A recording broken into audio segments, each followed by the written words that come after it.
Hoje no quadro lançamento a gente vai dar mais uma olhada na Júlia. Essa edição aqui tangeia temas importantes como preconceito e imigração ilegal. Comigo com detalhes, depois da vinheta.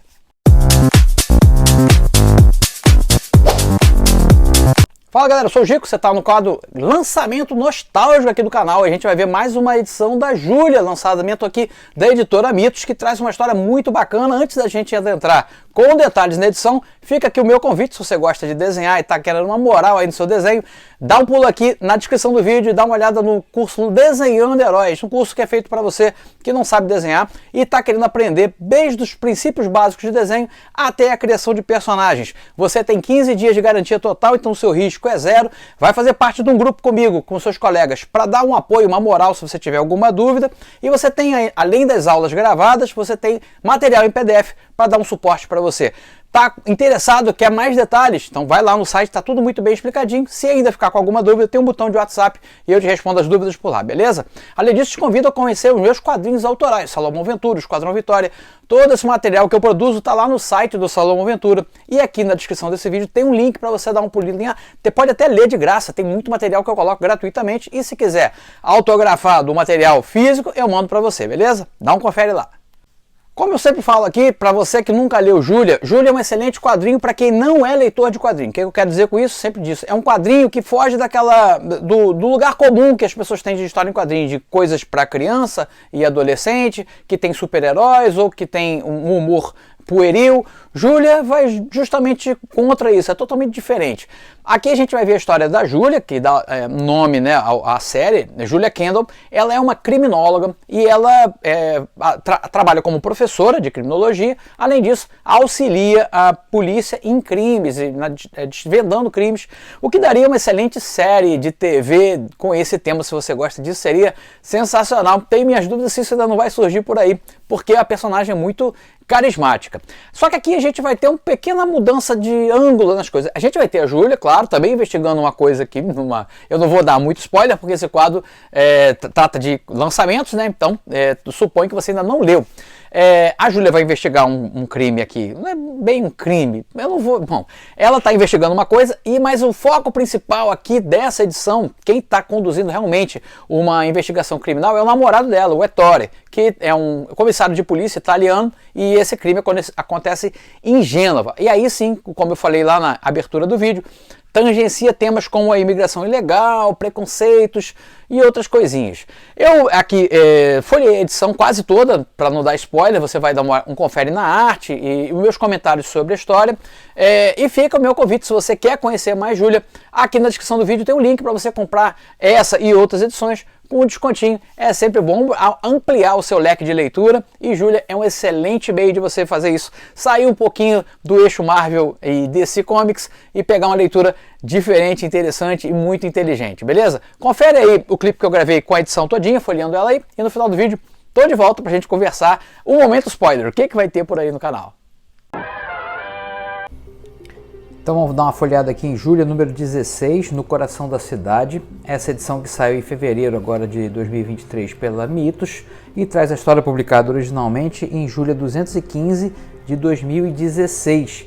E nessa edição a gente vai ter dois casos paralelos sendo investigados pela Júlia nos Estados Unidos e pelo Ettore, o namorado dela, né, que está em Gênova, na Itália. A gente o crime inicial mesmo aqui dessa edição, na verdade, vai ser investigado pelo Ettore, né, que é esse crime que acontece aqui numa feira livre, né, tentando não dar muitos spoilers, é logo no comecinho da história, e vai desencadear todo o processo da investigação lá na Itália pelo Ettore, que é um comissário de polícia, um investigador. E lá nos Estados Unidos a gente vai ver Júlia lidando com esse namoro à distância e na sua vida como professora ela vai também acabar desvendando, digamos que é um caso também, né? É um caso envolvendo aqui um aluno dela. O interessante dessa edição é que as histórias são meio correlatas, apesar de se passarem em situações diferentes, locais diferentes, tratam um pouco, tocam o mesmo ponto, né?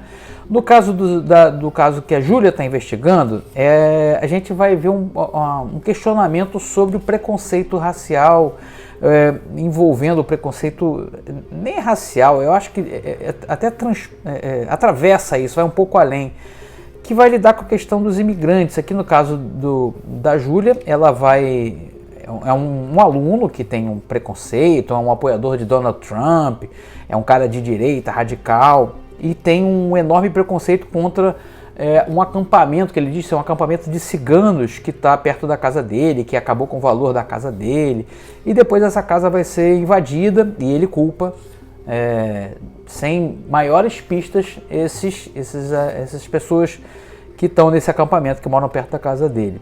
E a Júlia fala assim, bom, eu como criminóloga, eu não me deixo levar por preconceitos. E ela quer investigar isso. Isso vai ter uma reviravolta no final.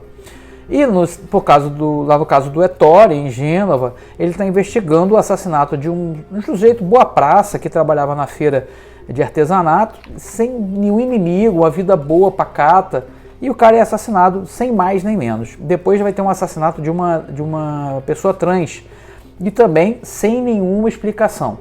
E aí, cara, a gente vai ver um belíssimo trabalho de roteiro aqui, que a gente vai acompanhando o Ettore, puxando os fios soltos aqui, até chegar numa conclusão de o que motivou esses crimes, né? Essa edição eu fiquei totalmente no escuro. Eu não tinha pistas para que me ajudasse, eu não dei palpite assim, esse é o criminoso, ou aconteceu por causa disso, realmente deixando a gente interessado na história até o final. Tem que ler com bastante atenção, porque como a gente tem duas linhas narrativas simultâneas, tem algumas passagens aqui também que são em italiano, porque você tem músicas em italiano e você não sabe se lê a música, como essa passagem aqui, ó, onde ele começa a investigar, o Ettore, ele começa a juntar as peças aqui, relacionando um acidente de carro com um imigrante chinês, com o assassinato desse feirista senegalês, e depois de uma pessoa trans brasileira. Então os crimes não têm relação, entendeu? Aqui eu vou pular as últimas páginas para não dar spoiler, vocês não. Mas falando um pouquinho mais da arte antes da gente encerrar, e do roteiro, né? A gente tem o roteiro, como sempre, do Giancarlo Berardi, e aqui acompanhado a quatro mãos de Lorenzo Causa.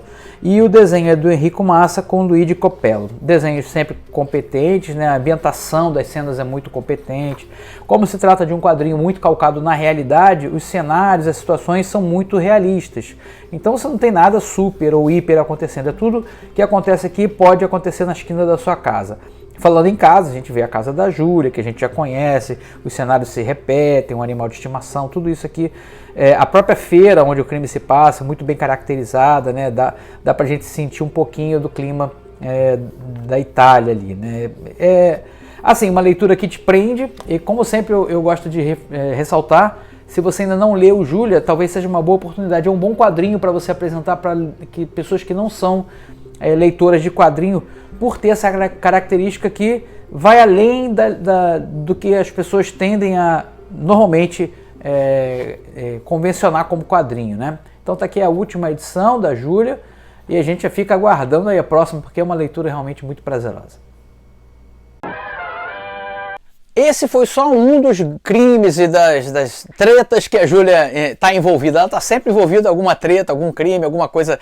Tem algumas edições, inclusive eu já comentei aqui, que são mais violentas, mais gore, tem outras que são mais leves, enfim. Mas tem sempre um crime e a oportunidade de você colocar a sua cabeça para funcionar e tentar chegar... Nessa, por exemplo, eu fiquei totalmente, né, até porque não tinha tantas pistas, as pistas eram desconexas e eu não consegui chegar à conclusão exatamente do que aconteceu.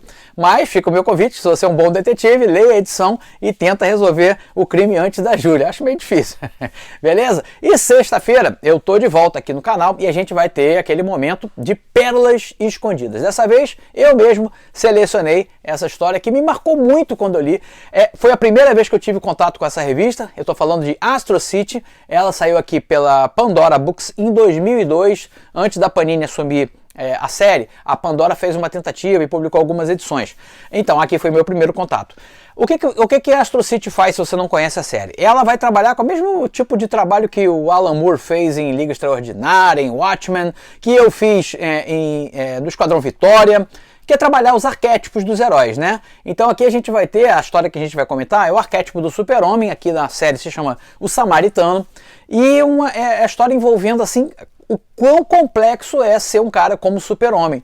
Aqui o Kurt Busiek tem uma abordagem muito interessante, porque se o super-homem realmente vivesse no nosso mundo, né, e tivesse os poderes que ele tem, a capacidade de resolver as coisas como ele tem, dificilmente ele ia ter tempo para fazer mais nada a não ser super-homem. E aqui a solução encontrada é muito legal, e o mote que ele encontra, o ângulo para contar essa história é muito interessante. Tenho certeza que você vai se apaixonar. Se você ainda não leu essa história, dá um pulinho aqui. É uma história já antiga, 95, mas poxa, super atual, super nesse corre-corre que a gente vive louco aqui, acaba se identificando até com um cara tão poderoso igual o Samaritano ou Super-Homem, beleza? Fico por aqui, se cuidem por aí, a gente se vê sexta-feira aqui no YouTube, eu tô todo dia também lá no Instagram. Quiser me seguir por lá, tem um link aqui na descrição do vídeo, beleza? Se cuida, até a próxima, tchau, tchau.